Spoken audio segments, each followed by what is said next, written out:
Welcome, this is EDC with Oaken and Kane. I am Oaken. And I'm Kane.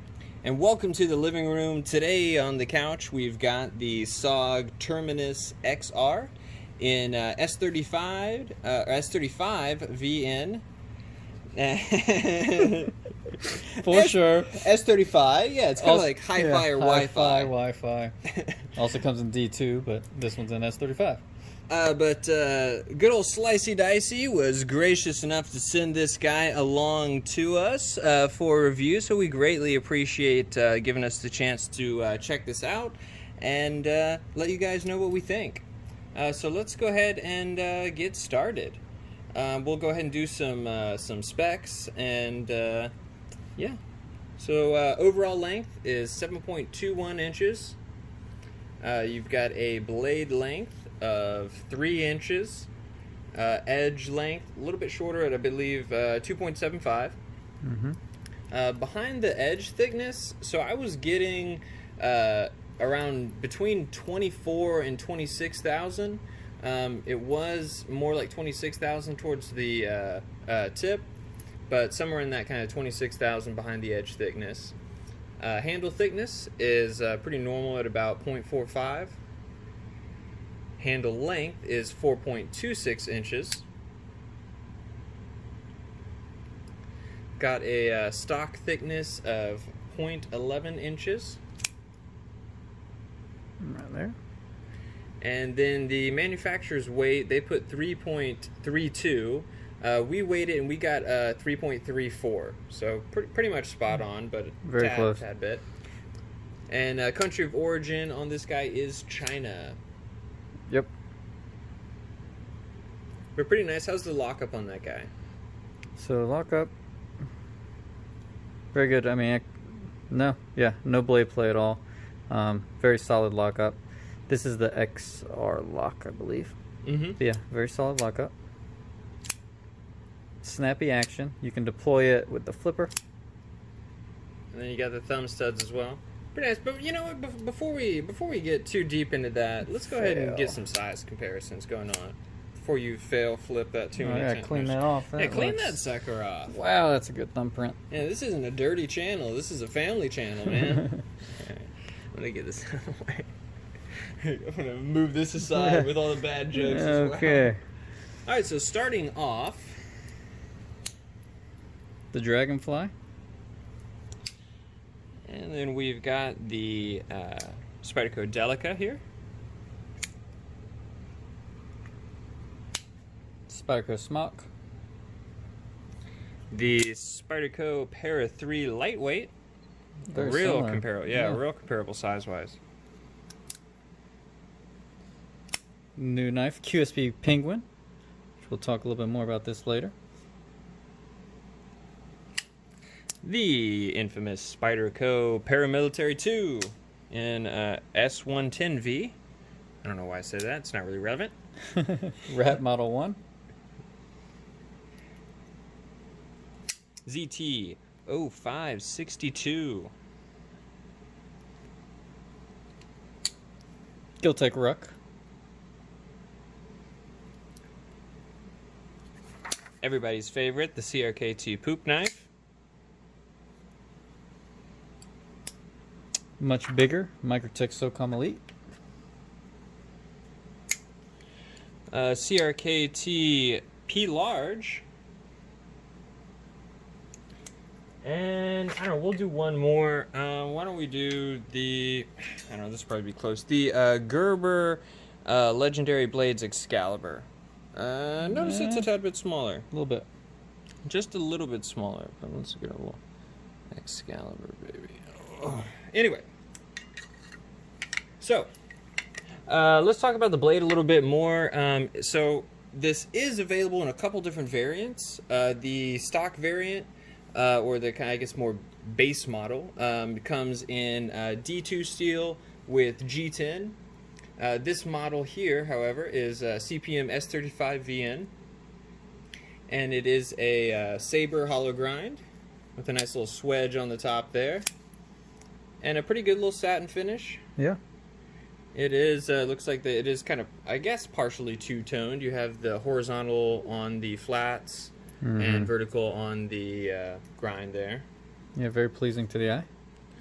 Now, they kind of listed as a clip point. I guess it is technically sort of a clip point. I'm still going to just see that as a drop point with the swedge. But I mean, barely a clip there, but I don't know. Hard to say that that's a true clip point.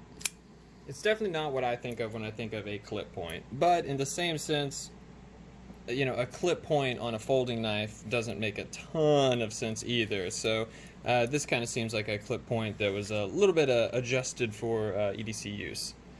Next, let's talk about the handle a little bit more, starting with the pivot here. This is on bearings, so you do have a nice smooth action there. Really make it look smooth, Oaken. But pretty nice. I mean, all in all, I think the thumb studs are pretty easy to get it out. I end up just using the flipper tab most of all, but pretty great action. Of course, having this XR lock, you can pull back and just sling it out like that. But do like that. I mean, I know very frequently you'll see that Axis style lock paired with just washers. So it's nice that they did kind of go the extra step, put some bearings in there. You can definitely tell it's very, very, very smooth for its price. Kane's gonna try and spider flick it seems. Oh, all right, I got one. Okay, pretty happy with that. Let me see if I can do that. Oh wow. Okay. Yeah, you just honestly, when you go to Spidey flick this, your finger kind of hits that XR lock a little bit is what was happening to me, or the excuse I'm going to go with. Absolutely. And so materials, so that is a carbon fiber handle. If you kind of turn it on the sides, you can see it is a G10 with some carbon fiber overlaid. And honestly, I mean, it does have that kind of sort of lesser expensive, polished kind of look to it, but then it looks like when they added that texturing in, it doesn't give off the same kind of feel as some of like the Ruike or Reich knives, R-U-I-K-E, however you would phonetically say that. But it doesn't quite give off that same kind of almost too glistening plastic look. So it actually does look like a little bit higher quality than some of your real cheap carbon fibers. And here's a comparison with the Peel Ply carbon fiber from Spyderco, just so you can get an idea. And then here is the bare knuckle as well. Yeah. So you've got a couple different grades of carbon fiber there. This catches the light a little bit better than some of them.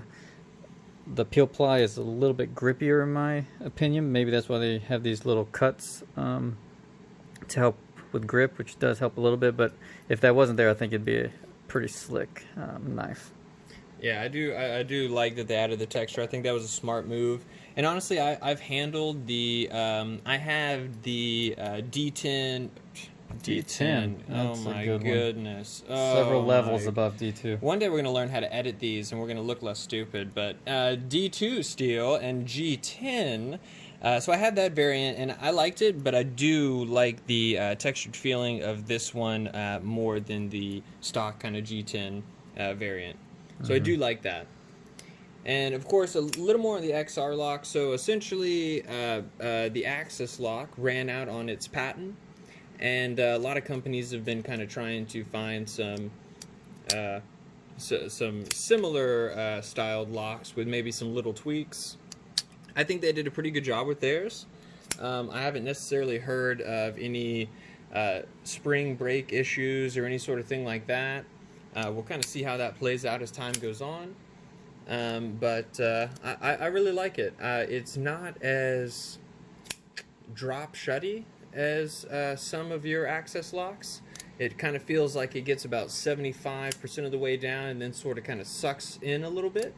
Yep. But I liked how you compared it to one of those soft closed drawers. Yeah. You sort of push it, it jumps in a good bit and then stops there. You let go and it sucks it in. So sort of like a hydraulic type feeling. Sort of very interesting. but for a relatively more, or a lot more affordable kind of style axis lock, they really did do a good job with it. So I do like the XR lock, and I'm excited to kind of see where that progresses. Ergos on it. Ergos are pretty good to me. I didn't have any big complaints. On the G10 variant I had a hot spot on the clip here. Let's get a little more on camera. And so I bent the clip a little bit on mine. On this one, I mean, I'm bearing down pretty hard, and I'm not hitting that at all. So Ergos is pretty good. I'm not having any big complaints. I was worried about this, because anytime you just decide to widen the butt of the knife that much, you know, you can always get some potential hotspot issues. But don't forget about that clip, because we will be talking more about that. So what do you think about the Ergos? Yeah, it actually feels pretty good in my hand. I do feel the butt of the clip just a little bit, but it's not really a hot spot. I feel like the Ergos are just fine. Very comfortable. No big complaints. The jimping is pretty solid. Not too sharp, not but too nice and sharp, effective. nice and effective. So, yeah, overall, I think the Ergos are pretty good. Next, let's get into the clip and the hardware. So the, I believe the body screws on that are T6, and the pivot is T8. So, you know, pretty standard. I'm still on board with eliminating all T6s. We just know, you know, we don't need them. I just T8 is the smallest we need to be going with these, I think. Absolutely. And then the clip. Whew, the clip. Oh, that clip. So, a couple things. One, I know it's a SOG. I bought it, you know, or, you know, whoever is carrying it paid for it, you know. So, no need to go such overkill with the branding. You know? Just a little bit too far. In a certain regard, you know, I know a lot of you knife guys, if you're anything like me, the pockets on your pants are destroyed. And so the more ripped up it is on that corner, all these little ledges here and all these little cutouts just snag and just pull way more than they need to. But let's get our pocket simulator out here. Pocket simulator. Pocket simulator. And there we are. So it is super deep carry. It is, and it's a SOG, if you couldn't tell. Yeah, it's certainly a SOG. You're not going to forget that. But yeah, it is very, very deep carry. Now, you do run into a little bit of an issue when it comes to a pocket clip that kind of goes beyond the handle there. So it sticks out a little beyond the handle, and a couple other companies do this. You've got this 0562 that does it, and I think it was the Penguin. The Penguin also does it a little bit. But the problem with this SOG is it goes up just enough to where you actually have the ability for your for the pocket material to not only come up, let's see if we can somehow display this, but start to kind of fold over a little bit. And so what'll end up happening is when you're pulling it out of the pocket, when you pull up, your pocket is just barely clipped on there, and you just get a little bit of resistance. To me, just one of those things where, you know, we've seen it done right with minimal space up there, so you're getting that super deep carry, but you're not necessarily getting any issues as you're trying to draw it from the pocket. You're not having any sort of fold over or anything like that. Yep. So that's my complaints with the clip. I'd love to see some changes, and honestly, this knife was released in, I think, 2018 or 2019. Here in 2020, we've already seen a couple SOGs that they have made some good adjustments on the clip. So I you know, it's not that I'm ashamed of the brand, but just like billboarding to a certain extent, it's like, come on, guys, you know, just dial it back a little bit. And it seems like in 2020 they've dialed it back on a couple of their recent releases as far as the clip branding goes. And it is pretty easy to get out of the pocket, especially with this ledge here. Your finger just fits right in here, so you can easily pull it out. So that is one, I guess, good thing about it. and design and execution. So, I mean, honestly, QC-wise and everything, I didn't notice a whole lot of, issues with it. I mean, a little bit sharp on the flipper tab, but, I mean, not anything remotely bad. I mean, it wasn't tearing up my finger or any sort of thing like that. So, I mean, all in all, QC-wise, I think I was pretty pleased with everything. I don't even know if we talked about centering, but it is a tad... see if we can get it. Tad bit over to the show side here, so not perfectly centered. Normally on a knife that's going to be kind of sticking around, I'll pull it apart and kind of see what I can fix there. This just being something that's kind of passing through, as well as something that's kind of already had some use on it. You know, I can't necessarily guarantee that the person that had this before hasn't done some disassembling and adjustments that have kind of skewered that. So that's just kind of, I guess, the reason why I felt the need to specify. Yeah, makes sense.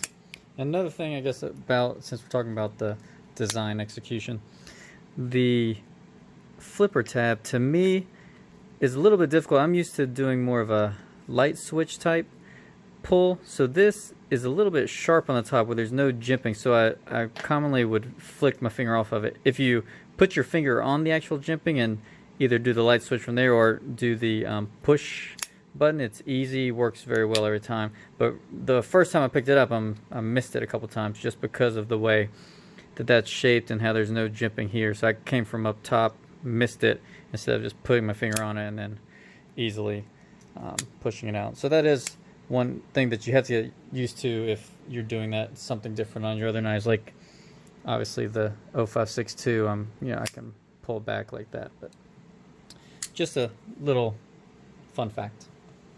And then so value. So kind of where do you think this stacks up value-wise? And also we're going to discuss the D2 variant as well. I think the D2 variant is a pretty darn good value. I really do. I think that you are getting not only a knife that's got multiple ways to open it, i.e. the flipper tab, the thumb studs, and then the actual XR lock itself, but you are getting a relatively kind of fun, fidgety, but still it's going to be able to do everything you need for $54. Really not too bad price-wise. Now this model here at about $84,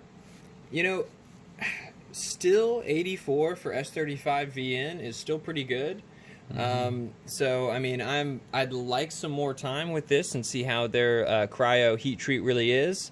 But all in all, I mean, $85 for S35vn. You're getting a nice locking mechanism that adds a good strong locking mechanism compiled with, you get some fidget factor, a little bit of that, and then you get carbon fiber that kind of dresses it up a tad bit. So I think it's a pretty good value. I'm not complaining. Yeah, I would agree. I think, once you get into the $80 range, there are tons of options, tons of different ones you can get, like the S35vn Elementum. I think it's around $80, $81. So you are getting a good bit of competition at that price. And the budget knives are just getting better and better every year. I mean, even like this, he was saying this QSP Penguin, for the price, I mean, it is hard to beat something like this. So, but again, he said the XR lock, everything that comes with it. I do think it is a pretty good price for what it is.